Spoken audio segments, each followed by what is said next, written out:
Need computer training for a group or office? Contact us today to get a free demo of our training at www.teachucomp.com/enterprise-licensing. To make advanced changes to a selected image, you can use the Format Picture dialog box to control every aspect of your clip art in minute detail. You can access the Format Picture dialog box by clicking the Format Shape button in the lower right corner of the Picture Styles group on the Format tab. Remember that in order for the Format tab to appear, we must have a clip art or image selected.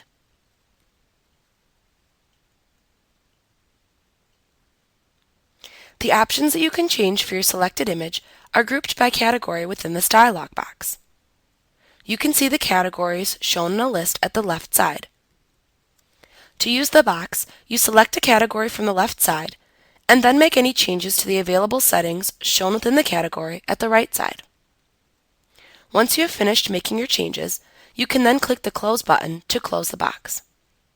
Unlike many other dialog boxes, the changes that you make here are applied immediately as they are set, so you may need to use the Reset Picture button to reset your image after experimenting with the settings if you do not like them. This lesson will examine the settings that we can change in each category. First, let's examine the various categories and what can be changed in each. The categories that you can select are Fill, Line Color and Line Style, Shadow, Reflection, Glow and Soft Edges, 3D Format and Rotation, Picture Corrections, Picture Color, Artistic Effects, Crop, Text Box, and Alternate Text. The first thing that you should note is that some of the options may not be available for the type of object you have selected. For example, the Artistic Effects option is only available when you have a picture selected, not clip art. And in our case, we have clip art selected, so this section appears grayed out. You can click the Fill category in order to change the settings that affect the appearance of the inside fill of some types of clip art. For this to be used effectively with images, the selected image must contain a transparent section. If the image is already completely filled with its own content, then changing these settings would produce no visible effect. However, if your selected image contains a transparent background, then you can use the settings in the Fill section to format the background area within the image. You can select the No Fill option to remove any fill effect from the selected image. You can select the Solid Fill option to fill the background of the image with the color of your choosing. You simply use the Color drop-down button to select the desired color to use. You can then use the Transparency slider to set the level of transparency that should be applied to the background fill. You can select the Gradient Fill option to fill the background of the image with the multicolor gradient. A gradient is simply a color that transitions in hue and/or transparency from one angle to another. You can choose from one of the preset gradients available by making a selection from the Preset Colors dropdown. If you want to make your own custom gradient, then you can use the additional buttons and sliders to customize it. You can use the Type dropdown to select the type of gradient you want to use. Linear, which changes colors from one side to another across a straight line.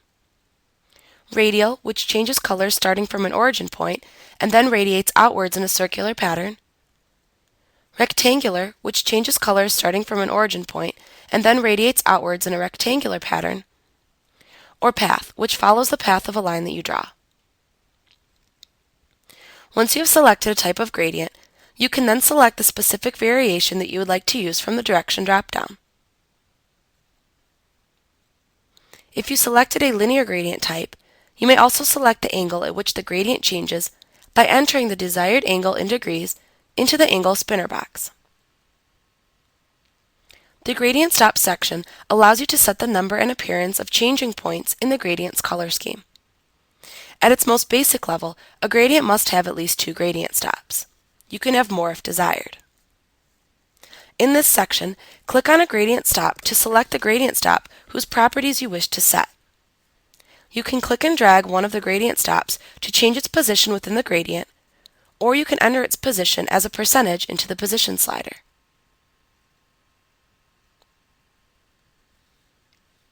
You can then use the color drop-down to set what color you want the gradient to be at the selected point. You can also use the brightness and transparency sliders to set the level of brightness and transparency for that selected gradient stop. To add more stops to your gradient, you simply click into the gradient line at the spot where you wish to place a new gradient stop. You could also click the Add Gradient Stop button to the right of the gradient line to add a new stop as well. If you wish to remove a stop, select the stop that you want to delete and make sure it appears highlighted, and then click the Remove Gradient Stop button. At the bottom of this tab, you can check the Rotate with Shape checkbox in order to set the gradient fill to rotate with the image if the image is rotated.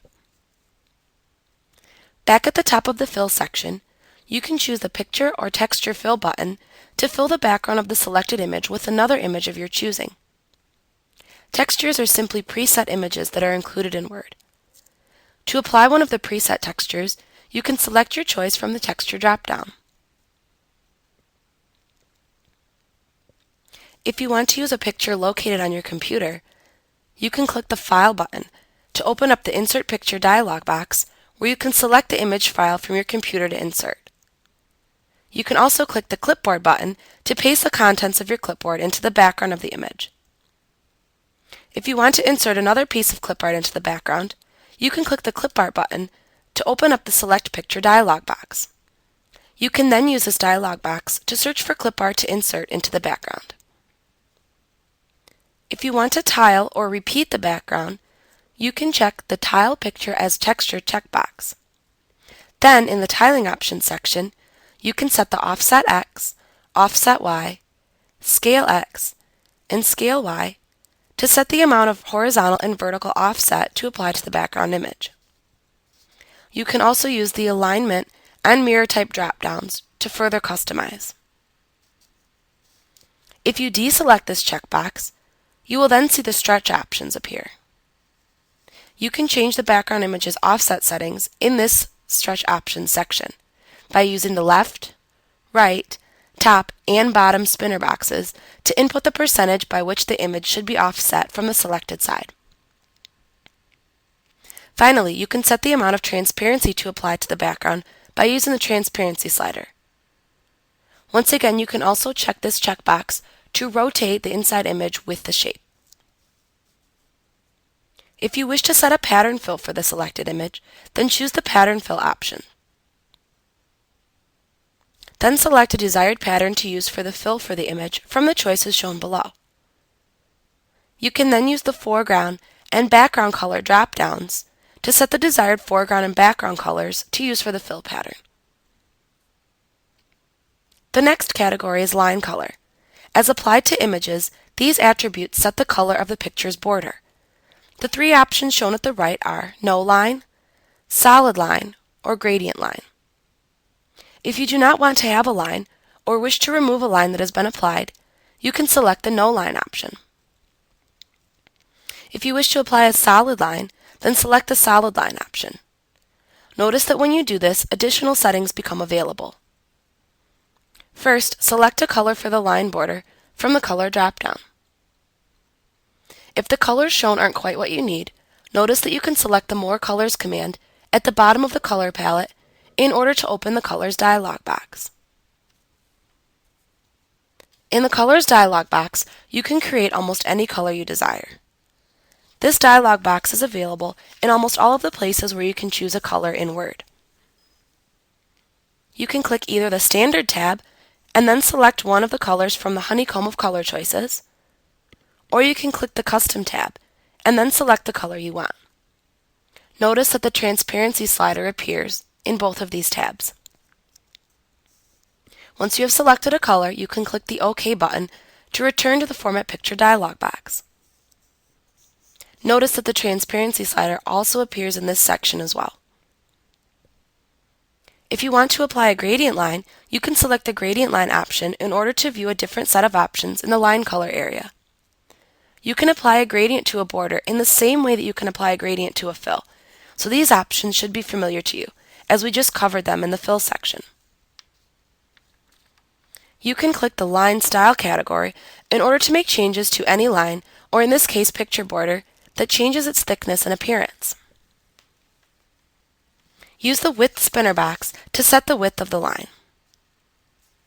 If you want to have a multi-line border, use the Compound Type drop-down to select the style of multi-line appearance that you want to use. You can also use the Dash Type drop-down to select the style of line that you want to apply. There are several styles of dashed lines available. In the Cap Type drop-down, you can change the appearance of the ends of lines. This isn't often used in applying picture borders. However, the Join type is. The Join type drop-down allows you to set the appearance of the junction points where two lines meet. Also note that if working with arrows, which Word considers a type of line, you can set their appearance in the Arrows settings section. This would not be the case with picture borders, however. You can click the Shadow category at the left side of this dialog box in order to view the settings at the right that allow you to apply a shadow to your selected image. You can easily apply one of the pre-created shadow styles by selecting one from the Presets drop-down. If you want to customize your shadow's appearance, then you can start by choosing a shadow color from the Color drop-down. You set the transparency of the shadow by using the Transparency slider. You can set the size of the shadow by selecting a percentage from the Size slider. You can use the Blur slider to set the amount of blurring applied to the edge of the shadow. You can set the angle of the shadow by entering the desired angle into the Angle text box or by moving the slider to the desired setting. You can also control the amount of vertical offset that is applied to the shadow by using the Distance slider. You can click the Reflection category at the left side of the Format Picture dialog box to view settings to the right that allow you to apply or alter a reflection for your selected image. You can change which reflection is applied by selecting a desired reflection from the Presets drop-down. You can also simply enter your desired values into the Transparency, Size, Distance, and Blur spinner boxes to create a custom reflection for your image. You can click the Glow and Soft Edges category to view settings to the right that allow you to apply or alter any glowing or soft edges applied to your selected image. In the Glow section, you can change which glowing effect is applied by selecting a desired glow variation from the Presets drop-down. You can also simply enter your desired values into the Size and Transparency spinner boxes to create a custom glow effect for your image. In the Soft Edges section, you can set the amount of softening of the image's edges by selecting a desired amount from the Presets drop-down. You can also enter your desired value into the Size spinner box to create custom soft edges for your image.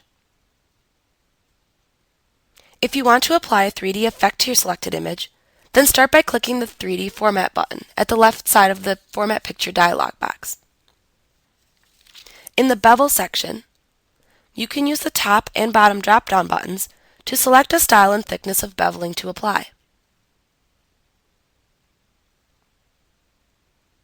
You can also enter values into the width and height spinner boxes if desired. In the Depth section, you can use the Color drop-down to select a coloring for the beveling depth. You can also set the amount of coloring applied to the beveling by using the Depth spinner box. Likewise, in the Contour section, you can use the Color drop-down to select a color for the contour of the bevel. You can then set the size of the contour by entering the size of the contour into the Size spinner box. In the Surface section, you apply settings that change the appearance of the material and lighting used in the 3D setting. Use the Material drop-down to select the type of material that the 3D effect should emulate. Then use the Lighting drop-down to select the intensity and style of lighting to apply. You can then use the Angle spinner box to set the angle of the lighting if desired. You can rotate the image in 3D space by changing the settings that appear in the 3D rotation category. When you select this category, you can easily apply a 3D rotation by selecting one from the presets dropdown.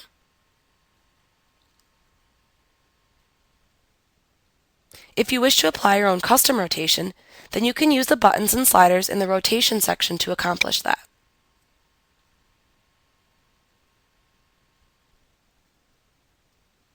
If you wish to apply your own custom rotation, then you can use the buttons and sliders in the rotation section.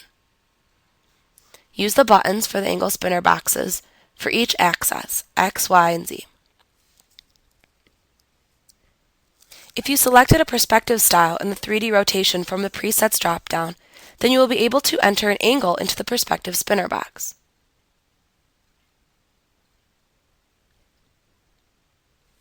If you were applying a 3D rotation to a text box, you would be able to keep the text appearing flat by checking the Keep Text Flat checkbox. This does not apply to pictures, however, so that is why in our example it is grayed out. You can use the distance from the ground spinner box to set the amount of space that the selected object will appear to be from the ground. You can click the Picture Corrections category to make adjustments to the selected image. Note that for Picture Corrections, Picture Color, and Artistic Effects categories, unless you have an actual picture selected, you may not be able to change many options to the right. These options do not usually appear for drawn graphics. Otherwise, you will see some options at the right side of the Format Picture dialog box that will allow you to perform some of the basic image editing that you can also perform using the buttons available on the Format tab of the Picture Tools Contextual tab. In the Picture Corrections category, you can alter the settings that control the clarity, brightness, and contrast of the selected picture. In the Sharpen and Soften section, you can use the Presets dropdown to select a desired picture clarity. You can also use the adjacent slider to set the clarity between the Soften and Sharpen, or simply enter a percentage into the spinner box in this section. In the Brightness and Contrast section, you can use the Presets dropdown to select a desired brightness and contrast for your selected picture. You can also use the Brightness and Contrast sliders to set the amount of brightness and contrast for your selected image, or enter a percentage into the adjacent spinner boxes. If needed, you can click the Reset button to reset your changes to the selected picture. In the Picture Color category, you can select a preset color saturation from the Presets dropdown, located in the Color Saturation section. Enter your desired color saturation percentage by using the slider, or directly enter a value into the spinner box. In the Color Tone section, you can select a preset color tone to apply from the Presets dropdown. You can enter a temperature using the adjacent slider, or enter a value into the temperature spinner box. In the Recolor section, you can use the Presets dropdown to select a color to apply to the image. If you click the Artistic Effects category, you will see an Artistic Effect drop-down button appear to the right that allows you to select a desired effect. In our example, since we don't have an image selection, then this will be grayed out. If you make a selection and you do not like it, you can always click the Reset button to reset your image. If you click the Crop category, you can set the amount of cropping to apply to the selected image. You can enter a desired width and height for your image into the width and height spinner boxes. You can also enter a desired offset for the image in either the X or Y axes by entering that amount into either the Offset X or Offset Y text boxes. In the Crop Position section, you can enter the desired amounts by which to crop the image by using the width, height, left and top spinner boxes to set the desired cropping amounts. If you click the Text Box category, you will see options at the right that you can use to make changes to selected text boxes. Since these objects only apply to text-containing shapes, like word art and text boxes, we will review these settings in Lesson 13.7, the Format Shape dialog box. Finally, you can click the Alt Text category to set a title and description of the image for persons who use a screen reader to view image content. You can enter a title for the image into the Title text box and then enter a description of the image into the description text box. This information should certainly be entered for the selected image if you plan on publishing the Word document to the Internet as a web page. When you have finished applying your desired settings to the selected image, click the Close button in the lower right corner of this dialog box to close the dialog box and apply your changes. If you are not happy with your settings, make sure that the picture is selected, and then click the Reset Picture button. Like what you see? Get a free demo of our training for groups of 5 or more at www.teachucomp.com/enterprise-licensing.